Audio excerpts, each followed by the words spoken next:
আসসালামু আলাইকুম। আমি যে মাজরাটায় কাজ করি সেখানে খেজুরের মাজরার মধ্যে কিছু ডালিম গাছ আছে, আনার গাছ বা ডালিম গাছ যেটাই বলেন। ডালিমগুলো দেখতে সুন্দর না হলেও ডালিমগুলো খেতে অনেক ভালো লাগে, মিষ্টি আছে।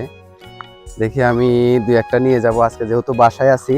তো এই হচ্ছে আমাদের মাজরার ডালিমগুলো অনেক ভালো।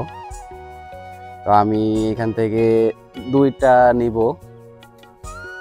সেরকম ভালো পাচ্ছি না, আজকের মতো একটাই থাক, পরে আবার দেখে আরেকটা নেওয়া যাবে। তো এখানে একটা আছে বড়,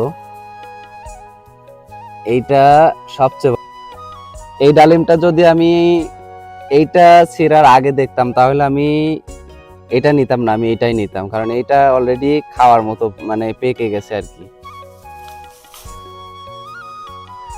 তো যাই হোক, দুইটা যেহেতু ছিঁড়ে ফেলছি